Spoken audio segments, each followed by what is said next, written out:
Hi everyone. So today I'm gonna share few of my learnings from my transformation from skinny to muscular, where I learned few things which I could have learned earlier would have been benefited a lot.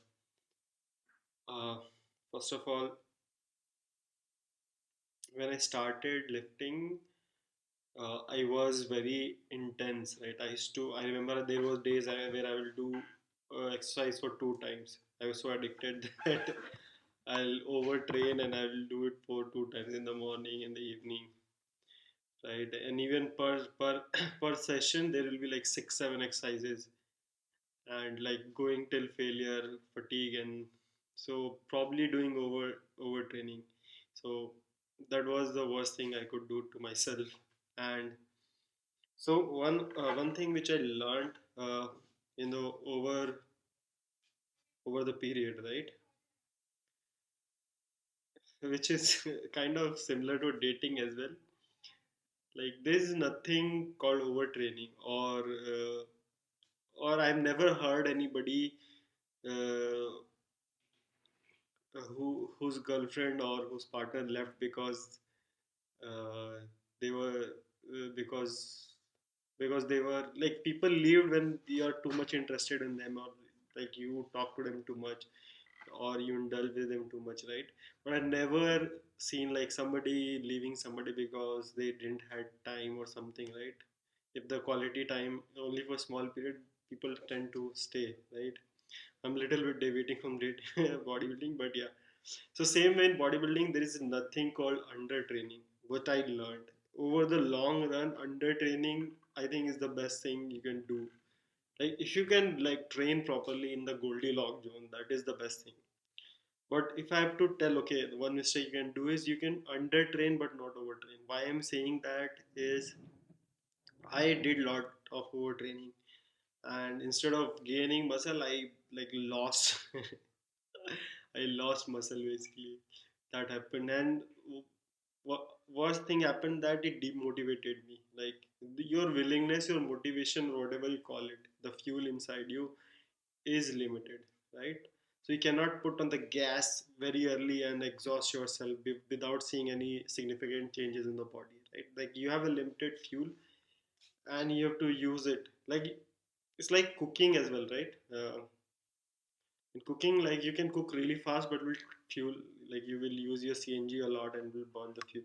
But if you cook in a slow flame, first of all, your food will be very tender, right? You'll enjoy deliciously, and it will run for a very longer time, right? For me, I just wanted to see result very fast. That was the wrong mindset. You have to be very patient, and it's okay you undertrain. Like do only like 1 hour of exercise. Make sure uh, the for me like the idea was that I used to train everything, right? I have my back day, chest day, leg day. On the back day I'll make sure I have all my biceps, all my forearms trained, and the legs I have like calves, still hamstring, quads, everything, like every machine I will have to think. And that was because of that I lost my fuel before seeing the fitness significant changes, right? So you have to plan your journey. This is a very big game. This is a long game. It's a bodybuilding is not for 1 year or 2 year or something like that. It's a lifestyle hack which you have to consistently do it for a very long time. So so that was the thing, right? And so because of that I like burned my fuel very fast and lost my motivation at some point, and that was bad. So instead I would say you can undertrain, but make sure you don't leave any day. Like make sure you there is no rest day, right? If you're training for 1 hour, make sure you do every day and for a like longer period of 4 or 5 years, right? So that way it becomes very significant. Undertraining is still okay, but overtraining, undertraining, what benefit of undertraining is that you have this motivation for like very long period, like you're using your fuel very wisely and something, right? So you don't have to undertrain too much, but make sure that your fuel is not exhausted before you see significant changes. Once you see some significant changes, it recharges again, you get motivated again, and then it goes on. But I've seen a lot of people struggle, they burn their fuel of willingness early before seeing significant change, and then they leave it or do something, right? Or maybe they leave and then they recharge back after 2 years or something, then they restart back. That kind of dampers the growth. uh, so under training is still okay, right? And one more thing I would like to say is that every body is different. There was a research done, it's kind of practical research, where same regime, same food, same diet, everything was done to like 100 people or 200 people, something, a big number, 1,000 number, something, and they were trained and like they were doing the same thing, making sure. But everybody got different result because their body is different, everything is different, right? And and a body has a limitation, right? A limitation to grow, right?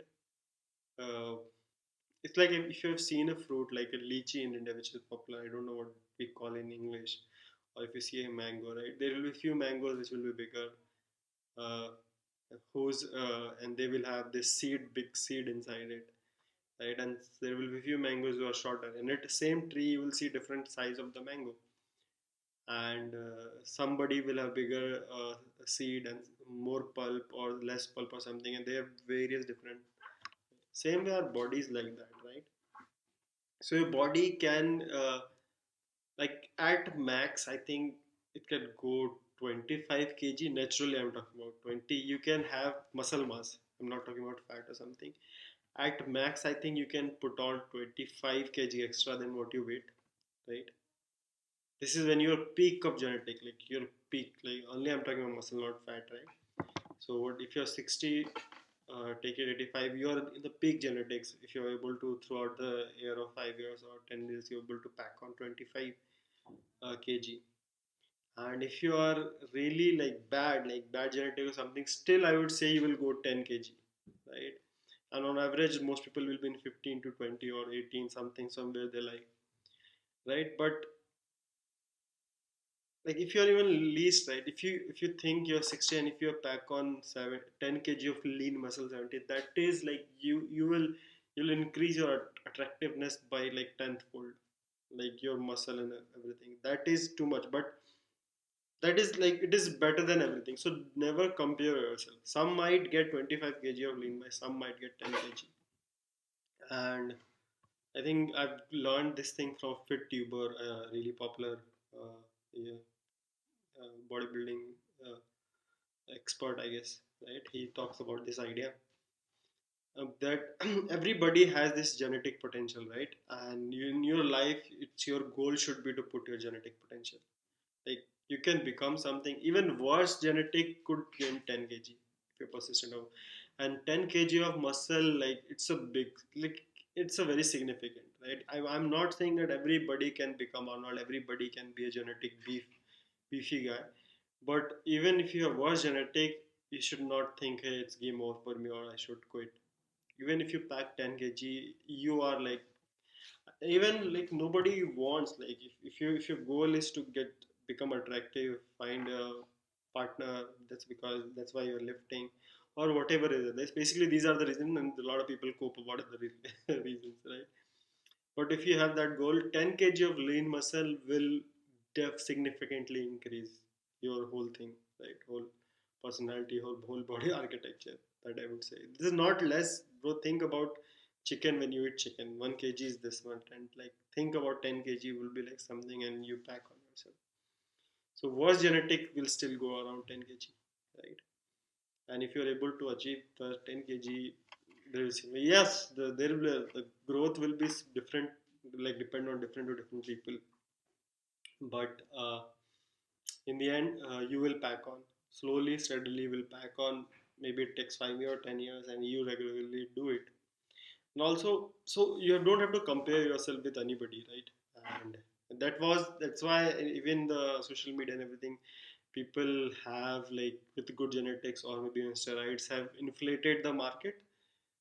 But that's not true. In real life, if you go to a gym, see how good looking, how much the guy you inspire, you see on this, you see with him. None. A lot of people have good muscle, but they're dead. Very, there is very few who have like less body percentage and a good body. That is the reality, ground truth reality in the gyms. local gyms. So if you can pack on 10 kg of muscle and if you're lean enough, right, bro, that is like done. You should strive for that.